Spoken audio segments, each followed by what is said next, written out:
მოგესალმებით, ეთერშია ბიზნეს ინსაიდერი რადიო სივრცის ეთერში, ტრადიციულად 4 შაბათს საინფორმაციო გამოშვების შემდგომ საუბრობთ ეკონომიკის მნიშვნელოვან საკითხებზე. Რა თქმა უნდა, ვისაუბრებთ სულ რამოდენიმე წუთში სტუმართან ერთად, თუმცა მანამდე გვინდა მიმოვიხილოთ მიმდინარე აქტუალური საკითხები და განსაკუთრებით მინდა შევეხო გუშინდელ დღეს, მეზღვაურის საერთაშორისო დღისადმი მიძღვნილი ღონისძიება გაიმართა გუშინ ბათუმში. საქართველოს პრეზიდენტი, პრემიერ-მინისტრი, ეკონომიკისა და მდგრადი განვითარების მინისტრი, აჭარის მთავრობის მეთაური იყვნენ ღონისძიებაზე წარმოდგენილი, რა თქმა უნდა, საერთაშორისო საზღვაო ორგანიზაციის გენერალურ მდივანთან ერთად, რომელიც იყო ჩვენი ქვეყნის სტუმარი და ძალიან საინტერესო საკითხებზე იყო გამოსვლები, რომელიც ჩვენ ვნახეთ. ბუნებრივია პრემიერმა გაგვაცნო მისი ფართო ხედვა კიდევ ერთხელ ეკონომიკის განვითარებასთან დაკავშირებით, თუმცა რამოდენიმე დღის წინ ჩვენ ასევე მოვისმინეთ საქართველოს პრემიერ-მინისტრის გამოსვლა საქართველოს პარლამენტში, რომელსაც ჩვენ დღეს სტუმართან ერთად შევეხებით სულ რამოდენიმე წუთში. მანამდე მინდა ვისაუბრო საქართველოს ეკონომიკისა და მდგრადი განვითარების მინისტრის მარიამ ქრივიშვილის გუშინდელ გამოსვლაზე და გუშინდელ მესიჯებზე, სწორედ მეზღვაურის საერთაშორისო დღისადმი მიძღვნილ ღონისძიებაზე.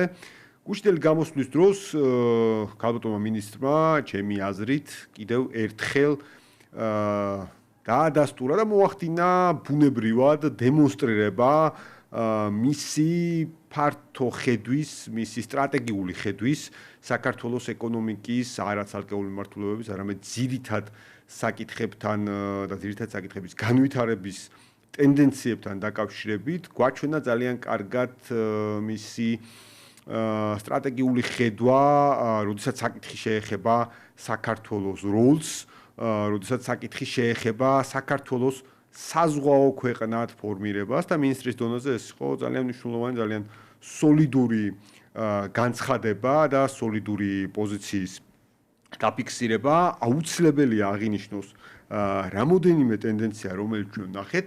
პირველ რიგში მინდა აღვნიშნო და რატომ უსვავ ხაზს განსაკუთრებით ეკონომიკისა და მდგრადი განვითარების მინისტრის გამოსვლას, ვინაიდან მინისტრმა აღნიშნა და ვციტირებ, რომ საქართველოს განსაკუთრებულ ისტორიულ მომენტს გადის, როდესაც სახელმწიფოს ერთ-ერთი ძირითად ინტერესად გამოცხადებულია ქვეყნის ეკონომიკური განვითარება. დიახ, ისტორიულ მომენტს გადის საქართველოს, მართლაც ქვეყნის ეკონომიკური განვითარება ძირითადი პრიორიტეტია და მართლაც მე ვფიქრობ, რომ ისტორიულია ამ პერიოდში და ისტორიული მისია აკისრია ასევე ცხადია პრემიერ-მინისტრის ხელმძღვანელობით საქართველოს ეკონომიკისა და მდგრადი განვითარების მინისტრს. როდესაც ჩვენ ვსაუბრობთ, რომ ძირითად ინტერესად გამოცხადებულია ქვეყნის ეკონომიკის განვითარება, ეკონომიკისა და მდგრადი განვითარების მინისტრს, ბუნებრივია უდიდესი პასუხისმგებლობა აქვს და კიდევ ერთხელ ძალიან მოხარული ვარ, რომ მე ამ ერთი კვირის განმავლობაში, არასრული ერთი კვირაა, რაც ქალბატონი მარიამ, თუ ერთი კვირაა, რაც ქალბატონი მარიამი ჩვენი მინისტრია, ეკონომიკის მინისტრია და ამ პერიოდის განმავლობაში მე უკვე გარდა ცალკეული შეხვედრებისა და საკმაოდ საინტერესო განცხადებებისა, მათ შორის კერძო კომპანიებთან, უცხოელ ინვესტორებთან, ორი საჯარო გამოსვლა ვნახეთ, მათ შორის პირველი ქალბატონმა მარიამმა მის მეორე სამუშაო დღეს და რეალურად ეკონომიკის სამინისტროს გარეთ პირველი შეხვედრა მან ეკონომიკური ფორუმის ფორმატში გამართა ბიზნეს სექტორთან, ანალიტიკურ და აკადემიურ სექტორთან. ამით კიდევ ერთხელ მინისტრმა ხაზი გაუსვა, რომ მას ექნება და აქვს მუდმივი კომუნიკაცია ბიზნესთან, მისთვის მნიშვნელოვანია ანალიტიკური სექტორის მოსაზრებები და მისთვის მნიშვნელოვანია ასევე ეკონომიკური რეფორმების, ეკონომიკური განვითარების პროცესში აკადემიური სექტორის ჩართულობა. ბიზნესი, ანალიტიკური აკადემიური სექტორი იყო ის ჯგუფები, ვისთანაც ქალბატონმა მარიამმა გამართა მისი პირველი სამუშაო შეხვედრა. ჩვენ ვნახეთ გუშინ მისი გამოსვლა ასევე და რამოდენიმე ასპექტზე ცხადია მინდა გავამახვილო ამ ნაწილში ყურადღება, როდესაც ჩვენ გამოსვლის ნაწილს ვისმენდით. ცხადია, აქ ერთ-ერთი მნიშვნელოვანი ნაწილი შეეხებოდა სწორედ შუა დერეფნის ნაწილს, საქართველოს სტრატეგიულ როლს, მაგრამ ეს ყველაფერი ცხადია მნიშვნელოვანი იყო მინისტრის მესიჯი, რომ საქართველოს არის საზღვაო ქვეყანა და რა განვითარება აქვს საქართველოს როგორც საზღვაო ქვეყანას, იმიტომ რომ ხშირად ჩვენ არ ვუსვამთ ხაზს შავი ზღვის, როგორც ეკონომიკური თანამშრომლობის ზღვის მნიშვნელობას. ის პოლიტიკა, რომელიც საქართველოს ხელისუფლებას აქვს, ბუნებრივია შავ ზღვას აქცევს არა მილიტარისტულ დაპირისპირების ზღვად, არამედ ეკონომიკური თანამშრომლობის, მშვიდობის და 7 სავაჭრო ურთიერთობების ზღვად ბუნებრივია. აქ შუადერეფანს განსაკუთრებული მნიშვნელობა ენიჭება, სწორედ აღნიშნულთან დაკავშირებით გაამახვილა ყურადღება და არა მხოლოდ და ვიტყვი რაც გულისხმობ არა მხოლოდ ამ ნაწილში, მინისტრმა გაამახვილა ყურადღება სწორედ შუადერეფანთან დაკავშირებულ საკითხზე, სადაც საუბარი შეეხებოდა ბუნებრივია საზღვაო საპორტო ინფრასტრუქტურის განვითარებას. ქალბატონმა მინისტრმა ისაუბრა და ციტირებ, საქართველოს 4 ნავსადგურს უახლოეს მომავალში შეემატება მეხუთე ანაკლიის ღრმაწყლოვანი ნავსადგური, რომელსაც უნიშნულოვანესი როლი ექნება ჩვენი ქვეყნის მდგრად ეკონომიკურ განვითარებაში. დიახ, ქალბატონმა მინისტრმა კიდევ ერთხელ არსებულ ნავსადგურებთან ერთად და ესეც მნიშვნელოვანია, რომ მინისტრმა ხაზი გაუსვა არსებულ ნავსადგურების მნიშვნელობას, ასევე ყურადღება გაამახვილა ანაკლიის ღრმაწყლოვანი პორტის განვითარების მნიშვნელობაზე. კიდევ ერთხელ ქალბატონმა მინისტრმა პრიორიტეტად დაასახელა ჩვენთვის ანაკლიის ღრმაწყლოვანი პორტი და მე დარწმუნებული ვარ, რომ სწორედ ქალბატონი მარიამი იქნება ის მინისტრი, რომელიც აი ამ ისტორიულ, ასე ვთქვათ, ინფრასტრუქტურულ და უმნიშვნელოვანეს პროექტს შუადერეფნის სწორედ მიიყვანს იმ ბოლო წერტილამდე, რასაც პორტის სრულფასოვანი ამოქმედება ქვია. თან არ უნდა დაგვავიწყდეს ჩვენ, რომ არის სოფლიო ბანკის კვლევა, რომელიც გვესაუბრება შუადერეფნის მნიშვნელობაზე, სადაც საუბარია, რომ შუადერეფანში 2030 წლისთვის ტვირთების გასამაგებაა მოსალოდნელი, ეს არის სოფლიო ბანკის კვლევა და აქვე ჯერ კიდევ არ იყო ამ კვლევაში და ბუნებრივია ვერც იქნებოდა ანაკლიის ღრმაწყლოვანი პორტი, რომელიც რეალურად ამ კვლევას კიდევ უფრო პოზიტიური ნიშნით შეცვლის და გააუმჯობესებს, ანუ საქართველოს აქვს კიდევ უფრო მეტი პოტენციალი, ვიდრე თუნდაც გასამაგებული მოცულობიდან გამომდინარე, რომელსაც სოფლიო ბანკი მანამდე იკვლევდა და შემთხვევით არ აღვნიშნე, რომ ქალბატონ მინისტრის ხედვაში რა ვინახე არა მხოლოდ შუადერეფანთან დაკავშირებული საკითხები, არა მხოლოდ ზოგადად ეს ნაწილი ეკონომიკური ასპექტები, არამედ გრძელვადიანი, დიახ, ამას გავუსვი. ხაზი და ეს მინდოდა სწორედ აღმენიშნა დასაწყისში, მისი ფართო ხედვა, ფართო სურათი, სტრატეგიული ხედვა, როდესაც მან ისაუბრა მეზღვაურის პროფესიაზე და მინდა ციტირება მოვახდინო, ეს იყო მისი უმნიშვნელოვანესი სწორი პოლიტიკური მესიჯი მშვიდობის პოლიტიკის გაგრძელების. ციტირებ, რასთავარით თულ მოქმედ თუ მომავალ მეზღვაურს უნდა ახსოვდეს, რომ მათი საქმიანობა აგროვებს იმ ცოდნას და გამოცდილებას, რომლის გაზიარება აუცილებლად მოგწევს ჩვენი აფხაზიდებისა და ძმებისათვის. დარწმუნებული ვარ, საქართველოს ეკონომიკის განვითარება და ჩვენი სამშვიდობო თანმიმდევრული პოლიტიკა აუცილებლად გამოიღებს თავის შედეგს ამ მიმართულებითაც. დიახ, ჩვენ გულში ვნახეთ იქ გულანთებული, მოტივირებული ახალგაზრდა მეზღვაურები და ქალბატონ მარიამმა აღნიშნა როგორც უმაღლეს სასწავლებლებს, ორი უმაღლეს სასწავლებლების მნიშვნელობა, უმაღლეს სასწავლებლების მნიშვნელობა, ზოგადად პროფესიული სასწავლებლების მნიშვნელობა, ასევე მან ისაუბრა, რომ ეს მხოლოდ არა ჩვენი აქ საქართველოს დანარჩენ ტერიტორიაზე არსებული ცოდნა, არამედ ჩვენ გვინდა რომ ეს ცოდნა გაუზიაროთ ჩვენს ამჟამად დროებით ოკუპირებულ ტერიტორიებზე ცხოვრებ ჩვენს დებსა და ძმებს, რომ ეს მათიც არის და მინისტრის მხრიდან ბუნებრივია ასეთი ფართო სტრატეგიული მესიჯის გაკეთება იყო ასევე მნიშვნელოვანი. ბუნებრივია ჩვენ სწორედ სამშვიდობო პოლიტიკით, რომელსაც აღნიშნავს ასევე ქალბატონ მინისტრი, მნიშვნელოვანია რომ მოვახდინოთ ჩვენი ტერიტორიების დეოკუპაცია და მშვიდობიანი ინტეგრაცია დანარჩენ საქართველოში. მოკლედ საკმაოდ საინტერესო ნაწილი იყო, მე ვფიქრობ, საქართველოს ეკონომიკის განვითარების ერთ-ერთ უმნიშვნელოვანეს პრიორიტეტზე შეეხებოდა გუშინდელი დღე და გუშინდელი მინისტრის გამოსვლაც კიდევ ერთხელ საქართველოს როგორც საზღვაო ქვეყნად ფორმირების და საზღვაო ქვეყნად აქცენტის გაკეთება, ვფიქრობ, რომ უმნიშვნელოვანესი პრიორიტეტია შუადერეფნის განვითარებისთვის და საქართველოს როლის კიდევ ერთხელ ხაზგასმისათვის.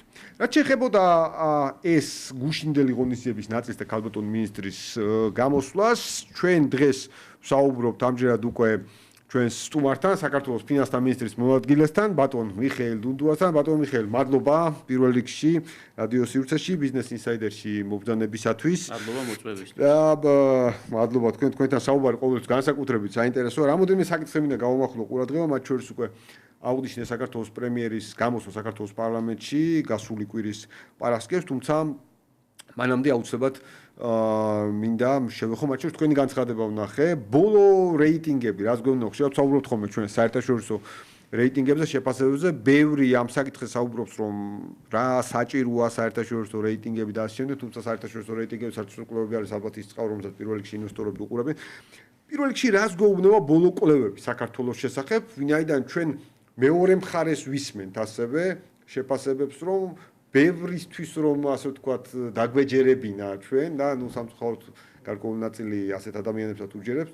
დღეს უკვე რაღაც მინუს ნიშნით ეკონომიკური ზრდაუნა ჰქონდა, აპოკალიფსური სცენარი ჰქონდა დახატული არაერთგზის. ბოლო ტენდენციები თუ შეიძლება რომ გითხრათ. კი ბატონო, მადლობა დიდი. ბოლო ტენდენციები საქართველოს ეკონომიკური განვითარების, ეკონომიკური ზრდის ტემპებისა თუ კეთილდღეობის პარამეტრების გამოჯობესებისა არის ცალსახად კეთილსაიმედო და გაზრდილი საქართველოს მიმართებით. მას შემდეგ რაც საველითო ფონდმა აპრილში გამოაქვეყნა ანგარიში, სადაც საქართველოს ასე ვთქვათ, ერთ სულზე რეალური და მსხვიდელუნარიანი ეკონომიკების ზრდის ტემპით გავიდა საუკუნის საუკეთესო სამეულში და ამ ლიდერობას ინარჩუნებს 2030 წლის ჩათვლის პროგნოზის მიხედვით. ამ შემდგომ პერიოდში საველითო ფონდმა გაზარდა, თქვენ მოგეხსენებათ, კიდევ ეკონომიკური ზრდის საპროგნოზო მაჩვენებელი და სულ ახალგაზრდას გამოქვეყნდა ატლანტიკური საბჭოს კვლევა, რომელიც კეთილდღეობის ინდექსი აწარმოებს და კეთილდღეობის ინდექსის მიხედვით საქართველოს მიიღო ახალი ისტორიული მაქსიმუმი 100%-იანი შეფასების სისტემის 75.5, რაც ახალი ისტორიული მაქსიმუმია და შესაბამისად მივიღეთ კარგი ვითარება, გულისხმობ იმას, რომ ამ კვლევის მიხედვითაც კეთილდღეობის ინდექსის, ანუ კეთილდღეობის გაუმჯობესებით არის საქართველოს საუკუნის საუკეთესო სამეულში, ხოლო 2012 წლის შემდგომ მიღწეული პროგრესის მიხედვით არის მსოფლიოში პირველ ადგილზე. ეს რას ნიშნავს? არა მხოლოდ ატლანტიკურ საბჭოს, არა მხოლოდ შემოსავლების დონის მიხედვით აქვს გააზრებული კეთილდღეობის მაჩვენებელი, რომელიც ითვალისწინებს რამდენიმე 6 ფაქტორს. ეს არის შემოსავლების დონე, ეს არის სოციალური თანასწორობა, ეს არის ჯანდაცვა, განათლება, ეს არის გარემოს დაცვა და არის უმცირესობის უფლებების დაცულობა. ანუ შინაარსობრივად მრავლის მომცველი მრავალ განზომილებიანი შეფასება არის კეთილდღეობისა და საქართველოს გავიდა მსოფლიოში 47 ადგილზე. 6 ადგილი აკლია და მიიღო აქვს სტატუსი ზომიერი კეთილდღეობის და 6 ადგილი დაწინაურება ჭირდება იმისათვის, რომ კეთილდღეობის მაღალი დონის სტატუსი მიენიჭოს მას. ამასთან საქართველოს გაასწრო კეთილდღეობის ამ ინდექსის მიხედვით ამ დონის საფუძველზე ევროკავშირის და ნატოს წევრ ქვეყნებს, მაგალითად ევროკავშირის წევრ ბულგარეთს, გაასწრო თურქეთს, ახალ ჩრდილოეთ მაკედონიას, გაასწრო მონტენეგროს და ევროკავშირის კანდიდატ ყველა ქვეყანას. საქართველოს აქვს დიდი მიღწევა ამ თვალსაზრისით და კარგად ეხმიანება თქონდეს, მაგრამ საერთაშორისო საველითო ფონდის შეფასება, საპროგნოზო შეფასება და მიმდინარე შეფასება უფრო ფართო გააზრებისა კეთილდღეობის არა მხოლოდ ეკონომიკური პარამეტრების, არამედ ზოგადად სოციალ-ეკონომიკური და უფლებრივი თვალსაზრისით მივიღეთ ძალიან კარგი შედეგი. საქართველოს დარწმუნებული ვარ, მალე მიიღებს როგორც ასე ვთქვათ, მაღალი კეთილდღეობის მქონე ქვეყნის სტატუსს, მაღალი კეთილდღეობის დონის. არამედ გარდა ამისა მიიღებს დარწმუნებული მალე მაღალი შემოსავლების დონის, მაღალ შემოსავლიანი ქვეყნის სტატუსს. კი ბატონო. აუცილებლად მინდა გითხოთ ასევე, რომ სულად მოვყვებით ამ შეფასებების ნაწილშიც, ვინაიდან როდესაც ვეცნობით ამ შეფასებებს, ეს არის ძირითადი პარამეტრი მათ შორის ინვესტორებისთვის გადაწყვეტილების მიღებასთან დაკავშირებით. მათ შორის ტურისტებისთვის, რომლებიც ქვეყანას ირჩევენ, ცხადია ისინი უყურებენ მთელ რიგ პარამეტრებს, რომ ახდება ამ ქვეყანაში და ჩვენ ვხედავთ ასევე ტურისტების ნაკადის ზრდას. თუმცა ამავდროულად ერთია საერთაშორისო ორგანიზაციების შეფასება, ხო ჩვენ საუბრობთ საერთაშორისო სავალუტო ფონდზე, რომელიც საერთაშორისო საფინანსო ინსტიტუტია, ასე ვთქვათ, პირობითად ნომერი 1, ნომერი 2, მსოფლიო ბანკის საერთაშორისო სავალუტო ფონდი. მაგრამ ამავდროულად ატლანტიკური საბჭო, ხო ამერიკული ორგანიზაცია, ატლანტიკური საბჭო, ხო ეს უმნიშვნელოვანესი ორგანიზაცია. მაგრამ ხედავთ საქართველოში შიგნით შეფასებებს, რომ რაღაცა მოსალოდნელია კრიზისი, ოღონდ ამას ვისმენთ დაახლოებით 2-3 წელია. არ ზოგადად დიდი ხანია ამას ვისმენთ, მაგრამ 2-3 წელია კიდევ უფრო აქტიურად და ბოლო 1 წელი განსაკუთრებით, რომ კრიზისი დაიწყება, ერთ თვეში კრიზისი დაიწყება, 3 დღეში კრიზისი დაიწყება, მომავალ რაღაცა თარიღების დათქმა ხდება ხოლმე. რა არის ხომ ამისი, რაღაცა საფუძველი ხო უნდა არსებობს, მე პირადად ძალიან ვცდილობ ხოლმე, რომ ვიპოვო რაღაცა მარცვალი, რა შეიძლება აქ ვნახოთ. მართალი გითხრათ, მეც ვერ ვგებულობ ამ სპორტს.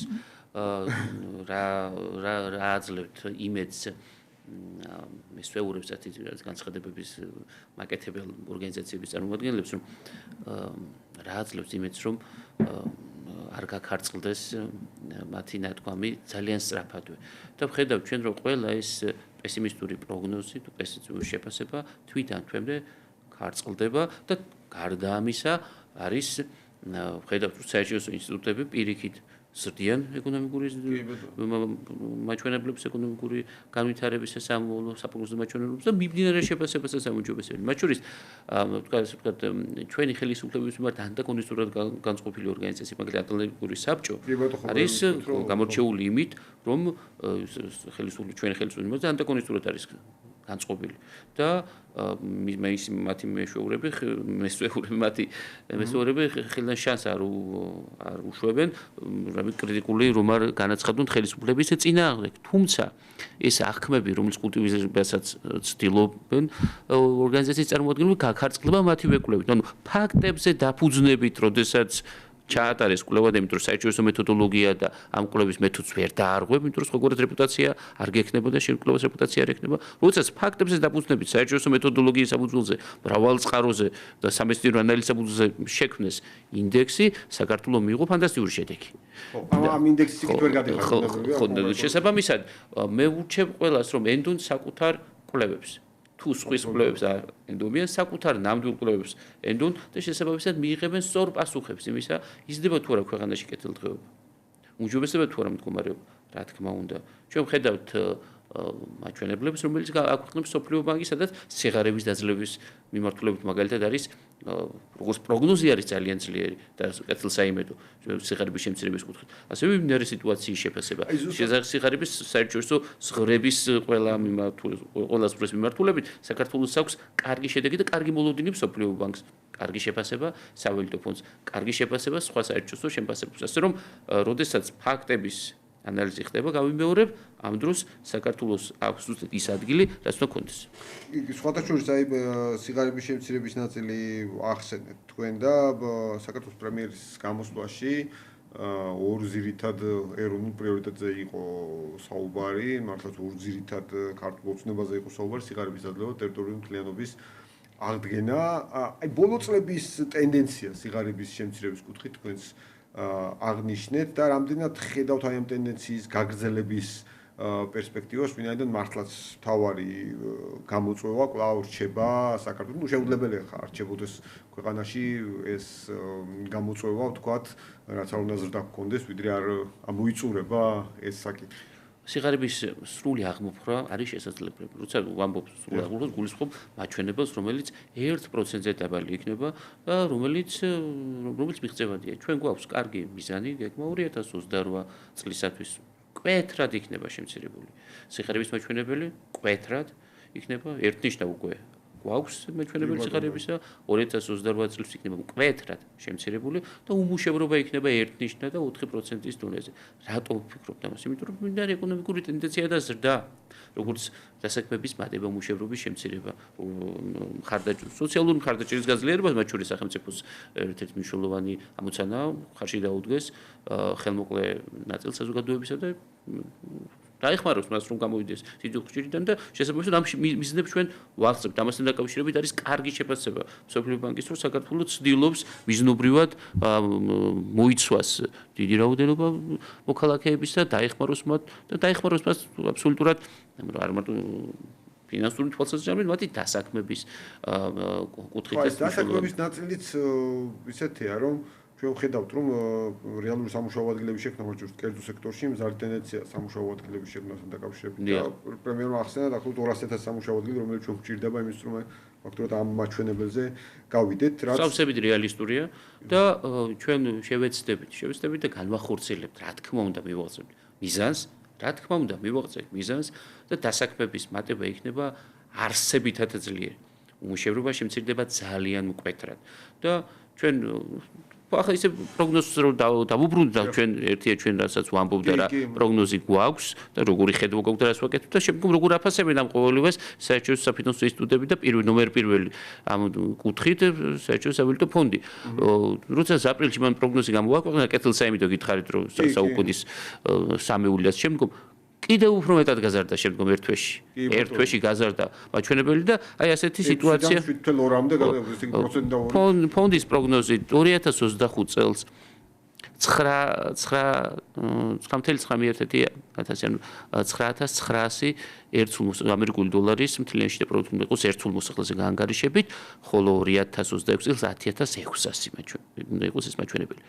მე ფიქრობ და დარწმუნებული ვარ, რომ უფრო მაღალი შედეგი იქნება დადებული. როგორც ეს უფრო კონსერვატიული რა თქმა უნდა, ფრთხილი, მოზუმილი პროგნოზის ჩვენ უფრო მაღალ შედეგს ვიზრდებთ, ვიდრე ეს არის პროგნოზი და როცა პროგნოზი ასე მაღალია, რეალობა იქნება გაცილებით უფრო მაღალი. შესაძლოა და არა გამორიცხული, რომ წელს ჩვენ მივაღწევთ 10.000 ამერიკულ დოლარს მთლიანში პროგნოზის მაჩვენებლისა და გარდა ამისა, ყურადღებია სავალუტო ფონდის პროგნოზი მთლიანი ინვესტიციებთან დაკავშირებით. ჩვენ ვიცით, რომ მთლიანი ინვესტიციები არის მთლიანში პროგნოზის შემადგენელი ნაწილი და მისი ზრდა მთლიანში და სხვა თანამდებობებში მთლიანში პროგნოზის მატებას იწვევს. შესაბამისად, ჩვენი მიზანია არა მხოლოდ მაგალითად რომელიმე ან პირდაპირ უცხოური ინვესტიციების ან მთლიანი ინვესტიციების ზრდის უზრუნველყოფა, როგორც ადგილობრივ მესაკუთრეობაზე დაფუძნებული, ისე უცხოურ მესაკუთრეობაზე დაფუძნებული პირდაპირ და არაპირდაპირ ინვესტიციების ჯამური მაჩვენებლის გაუმჯობესება.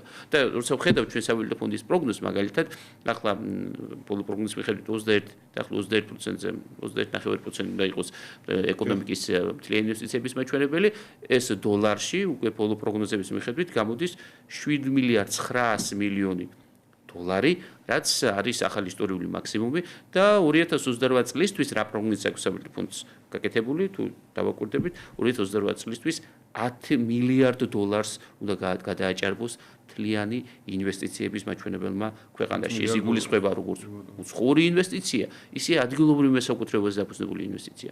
ჩვენ მნიშვნელოვანია ადგილობრივ მესაკუთრეობაზე დაფუძნებული საინვესტიციო პროცესების წარმატება. ხაზგასმა არ ხდება ხოლმე, მაგრამ მნიშვნელოვანესი ნაწილი. ქვეყნის რატომ მნიშვნელოვანი? ეს ნიშნავს, რომ დიდარ მოქალაქეს, ნიშნავს საშუალო ფენის ჩამოყალიბებას, ნიშნავს, რომ ჩადებული ინვესტიცია ისევ ქვეყანაში ვერ რჩება და აქ საზოგადოების მესაკუთრე ხდება ადგილობრივი მოქალაქე და საშუალო ფენა რეალისტურად ყალიბდება ასეთ პირობებში და ჩვენ ძალიან მნიშვნელოვანია. იმიტომაც არის მრავალი ხელშეწყობის პროექტები აწარმოეს საქართველოში თუ მსგავსი ხელშეწყობის პროექტები, სადაც ადგილობრივი მესაკუთრეობაზე დაფუძნებულ სამეწარმეო გარემოს განვითარებაზე უნდათ სახელმწიფო ძალიან მნიშვნელოვანია. ჩვენთვის მნიშვნელოვანია პირდაპირ უცხოური ინვესტიციები, ჩვენთვის მნიშვნელოვანია პორტფელური უცხოური ინვესტიციები და ჩვენთვის მნიშვნელოვანია ადგილობრივი როგორც პირდაპირი, ისე არაპირდაპირი ინვესტიციები ადგილობრივ მესაკუთრეობაზე დაფუძნებული და საბოლოო ჯამში მათი ჯამი გვაძლევს ჩვენ დიდ შედეგებს და სავალუტო ფონდის პროგნოზს რო შევხედოთ, კი ბატონო.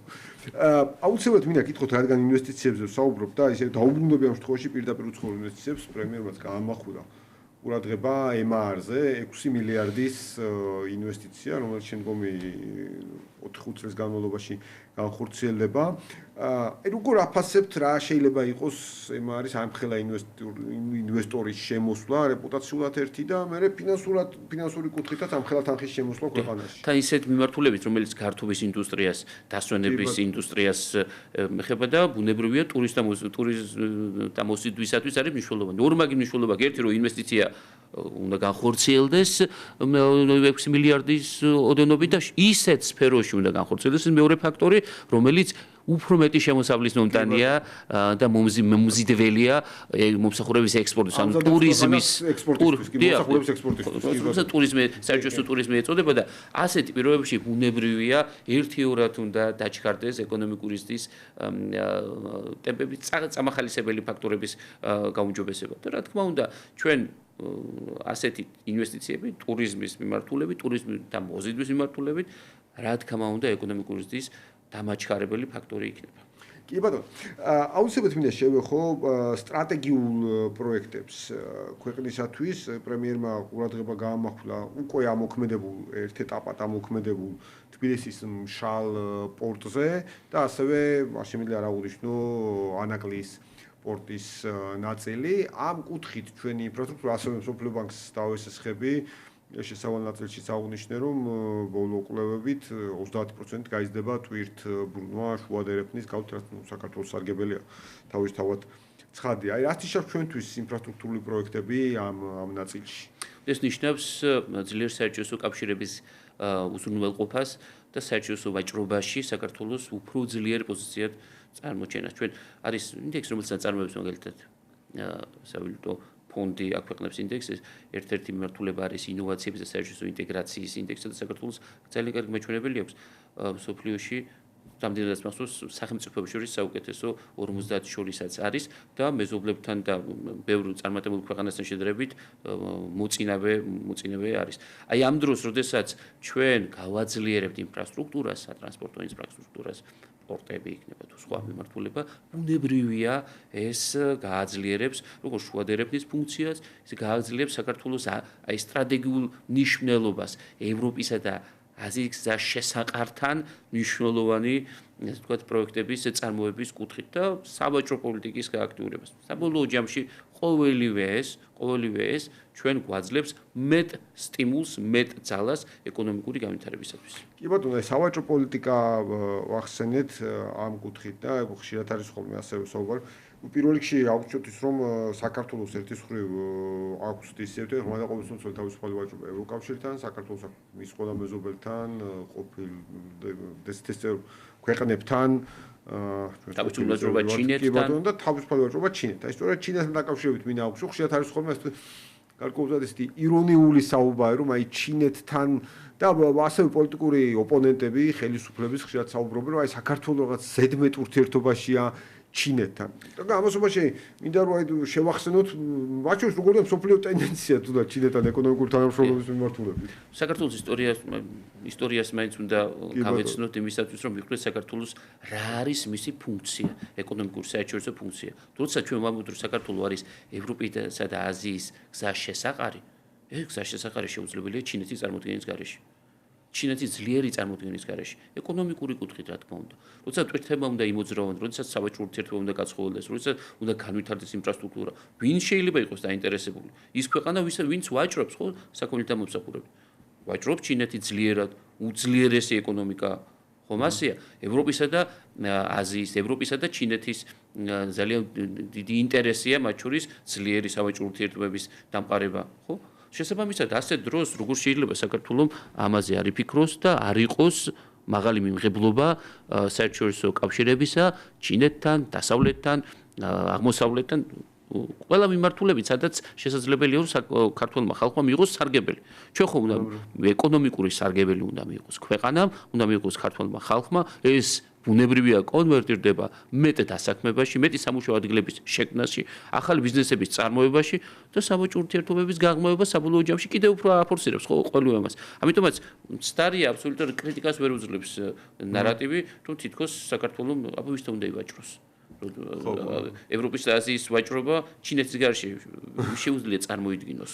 ჩვენ ხედავთ რომ მათ შორის ევროკავშირის ქვეყნები ცალკე აღებულ ცდილობენ ჩინეთთან ურთიერთობას ნახეთ ბოლო პერიოდის სავაჭრო შეთანხმება აძლიერებენ თავიანთ ეკონომიკურ კავშირებს და აძლიერებენ თავიანთ ეკონომიკურ ურთიერთობებს, იმიტომ რომ ეს მათი პირდაპირ ინტერესია.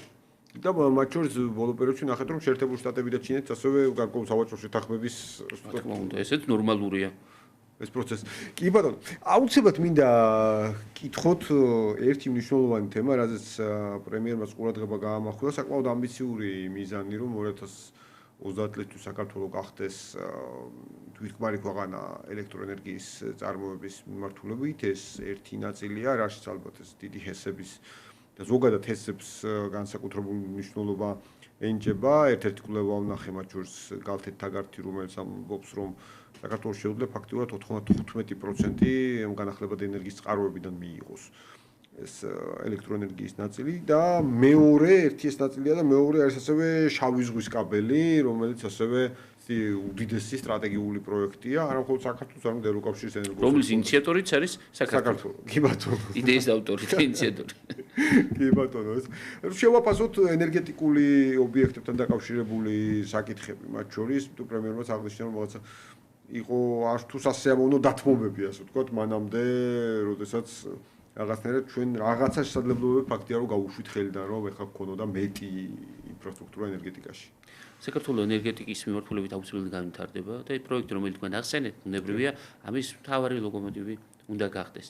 აქ ენერგეტიკული მიმოცვლისა და ყაირიათიანი ფასების ჩამოყალიბების მხარე ერთია, რომელიც ქვეყანას ეკონომიკურად წაადგება და მის შრომის ეფექტიანობას, პროდუქტიულობას დის, ხო? ერთია გარდა ამისა, აქ ეს ნიშნავს, რომ ახალი სიმძლავრეების ამოქმედება გახდება ძალიან პერსპექტიული. ახალი ენერგეტიკული სიმძლავრეების მწვანე ენერგიაზე დაფუძნებული სიმძლავრეების ამოქმედება და შესაბამისად ეს ხომ განვითარების თვისობრივი მაჩვენებელი არა მხოლოდ ეკონომიკური ზრდის, ასე ვთქვათ, მექანიკური მხარე, რომ გაიზრდება ენერგია, გაიზრდება მთლიანი შედარება, არამედ თვისობრივად იცვლება ეკონომიკა. მის ვითარდება, მისი ხარისხობრივი პარამეტრები უმჯობესდება, ნიშნავს უფრო მაღალანაზღაურებად სპეციალისტების დასაქმებას, კვალიფიკაციის დონის ამაღლებას, საბოლოო ჯამში რაც უფრო მეტად ვითარდება ენერგეტიკა, ვითარდება IT სექტორი, ვითარდება ოპტიმიზაცია ხდება ეკონომიკის ყველა ეს ფაქტორი საბოლოო ჯამში მაღალანაზღაურებად სამუშაო ადგილების შექმნას უზრუნველყოფს. IT მიმართულებით ჩვენ ახალი ინიციატივაც ვნახეთ, ეგრეთ წოდებული IT რეზიდენცი, სადაც ჩვენ ალბათ უფრო მეტ სპეციალისტს ველოდებით ქვეყანაში, რაც ასევე გაზრდილ ენერგომოხმარებას ნებისმიერ შემთხვევაში ეკონომიკური ზრდის. ჩვენ ორი დილემა გვაქვს ერთის მხრივ ეკონომიკური ზრდა, რომელიც ავტომატურად ელექტროენერგიის მატებას მოედო, თუ ჩავხედავთ ასეც არის ამ პერიოდამდე და მე როცა შავი ზღვის პროექტი კიდევ ერთხელ მაინც მინდა ამ შავი ზღვის პროექტთან დაკავშირებით ვკითხოთ, ასევე ხშირად არის ხოლმე საუბარი რაღაცა თითქოს ბოლო პერიოდში ევრობიუროკრატები უფრო თითქოს რაღაც შუადერეხნის როლის დაკნინების ცდილობაა ხოლმე გარკვეულწილად.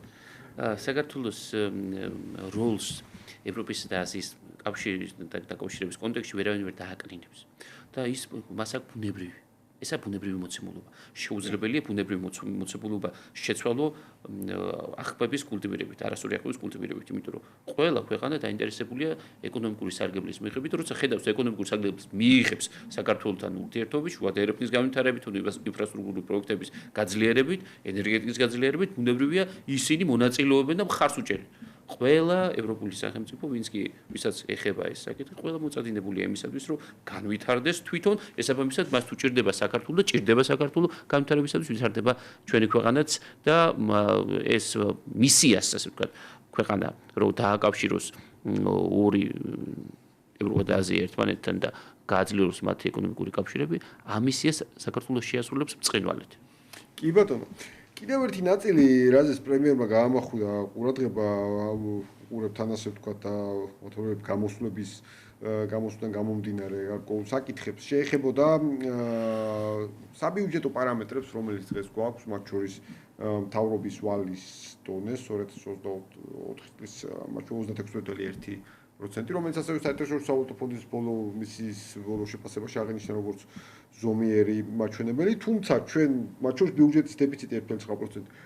თუმცა ჩვენ ვნახეთ სულ რამოდენიმე თვის წინ სპეკულაციები ბიუჯეტის ვერ შესრულებას თუ გადასახადების ვერ შესრულებასთან დაკავშირებით, ასე შემდეგ, გვახსოვს ეს ნაწილი, როცა არ ვიცი რაღაცას მექანიკურად რა იყო აი ამ ნაწილში, რაზე იყო ეს სპეკულაციები და რა ვითარება გვაქვს საბიუჯეტო მაჩვენებლებთან?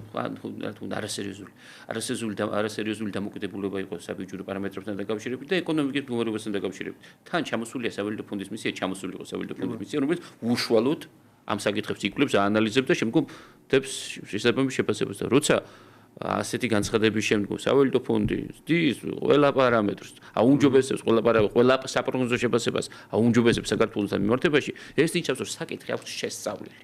აბსოლუტურად. სრულად შესწავლილი. და ვისაც საკითხი აქვს შესწავლილი, ეჭვი არ ეპარება, რომ საბიუჯეტო და ეკონომიკური პარამეტრები გაუმჯობესდება უფრო მაღალი ტემპით. ვიდრე აქამდე ქონდა წარმოდგენილი. და ვინც არ იკვლევს საკითხს, ის ბუნებრივია რჩება ისევ თავისი არასწორი აღქმებისა და ნარატივების ტყვეობაში. სხვა მეტი ჩვენ არ შეგვიძლია და არც უნდა შევეცადოთ უკვე დაკარგა ყავი გაუვიდა ასეთ აღქმებს, როდესაც ფაქტებით ეკონომიკა, ბიუჯეტიც, მაჩვენებლები არის მაღალ დონეზე. სხვა შორის საქართველოს ეკონომიკამ, ჩემი აზრით, საქართველოს ეკონომიკა მთლიანობაში და საქართველოს მოსახლეობა გაცილებით უფრო ესეთი მედეგი გახდა, ასე ვთქვათ, აი ამ ყავლი გაუვიდა, რაც თქვენ აღნიშნეთ, მართლაც რა, აი ამ ფსევდო შემოტევებისგან, აი სპეკულაციური შემოტევებისგან გაცილებით უფრო ეს გაცილებით უფრო მდგრადი გახდა, ნაკლებად თუ აქცევს ყურადღებას. მაგრამ ნუ გარკვეულად ეს ნაწილი არ შეიძლება ხოლმე, აქვე აი სავალუტო ფონდის მისია ვახსენეთ და სავალუტო ფონდის მისიის ხელმძღვანელი აღნიშნავდა, რომ საქართველოს მაჩვენებლები ისეთია, რომ მას შეუძლია გაუძლოს ნებისმიერ შოკს, ამ როდესაც ძალიან მედეგია, დიახ. კი, ხო, აი როდესაც საერთაშორისო სავალუტო ფონდის მისიის ხელმძღვანელი ამ განცხადებას აკეთებს 1000 მაჩვენებლის შემოწმების შემდგომ და ამის პარალელურად და მაინც არ ჯერა მოვანს. ნიშნავს ეს ძალიან ძნელია ამ თემაზე. კიდევ ერთი საკითხი, აი რაზეც მინდა ასევე ყურადღება გავამახვილო, შეეხება ეროვნული ვალუტის კურსს და ინფლაციას. ეროვნული ვალუტა იყო მთელი რამდენიმე წლის განმავლობაში, მაგრამ ბოლო ერთ წლის განმავლობაში, მათ შორის ეროვნული ბანკი იყო ძალიან ისეთი დიდი სპეკულაციური პოლიტიკური შეტევების ქვეშ, ასე ვთქვათ, როდესაც საუბარი შეეხებოდა, რომ რაღაცა რეზერვები იხარჯებოდა, ასე შემდეგ და კურსი ახლა უნდა იყოს $3.4 მიმართებაში და აი ამ კუთხითაც როგორ აფასებთ, ასე ვთქვათ, ვითარებას და როგორია თქვენი ხედვა მათ შორის საომარ. კურსს ხედავთ. კურსს ხედავთ. შეუძლებელია არსებობს ტყუილი, რომელიც ვერ ძლებს მისი ამ აზრის გამოხატვის დასრულებისთანავე. ვერ ძლებს, იმიტომ რომ როდესაც ხედავთ, რომ კურსი სტაბილურია, ეკონომიკა იზრდება, მთლიანი შიდა პროდუქტის მაჩვენებელი მაღალია, მაღალი ეკონომიკური ზრდის ტემპი გაქვს, დოლარში ეკონომიკური ზრდის ტემპი არის მაღალი. როცა ეს ფაქტები გვაქვს, შესაბამისად შეუძლია ნებისმიერ ადამიანს ქუჩაში გავიზარდოს და კურსი ნახოს, რომელიც ძლიერია, შეუძლებელია იმედგაცრუება არ გამოიწვიოს იმ ადამიანებთან მიმართებით, რომლებიც არასწორ აღქმებს ჩამოყალიბებას ცდილობენ. თავარი ეს არ არის, ასე ვთქვათ, ეკონომიკა იზრდება, ფინანსური სტაბილურობა მაღალ დონეზეა, ყველა საერთაშორისო ინსტიტუტი ამას ადასტურებს, გვაქვს კარგი სამეწარმეო გარემო, კარგი ძლიერი სამეწარმეო გარემო და ესეც შეფასებულია მსოფლიო ბანკის არაერთი კვლევით, მათ შორის ბიზნეს მზაობის ინდექსსაც თუ გავანალიზებთ. აი მაგალითად აი ბოლოს გამოქვეყნდა მაჩვენებელი, რომელიც მთავრობის ეფექტიანობის ან კარგი მთავრობის ინდექსი, რომელიც ჩენდლერის ინსტიტუტი აქვეყნებს და შემდგომ მას აქვეყნებს აწარმოებს ჩენდლერის ინსტიტუტი და აქვეყნებს მას ევროკომისიაც თავის ანგარიშგებებში ერთ-ერთ პარამეტრში, რომელიც ინვესტიციების მოზიდვის პარამეტრში საქართველო გავიდა მეოთხე ადგილზე. სოფლიოში მეოთხე ადგილზე. ანუ როცა გაანალიზეს ფაქტები და ხედავენ თუ რას აკეთებს ქვეყანა ინვესტიციის მოსაზიდად, არა მარტო პირდაპირი უცხოური, არაპირდაპირი უცხოური, ადგილობრივი ინვესტიცია, პირდაპირიც და არაპირდაპირიც. მთლიანობაში როგორ ხელს უწყობს საინვესტიციო პროცესების გაჯანსაღებას და გაძლიერებას, მეოთხე ადგილზე გავიდა ქვეყანა.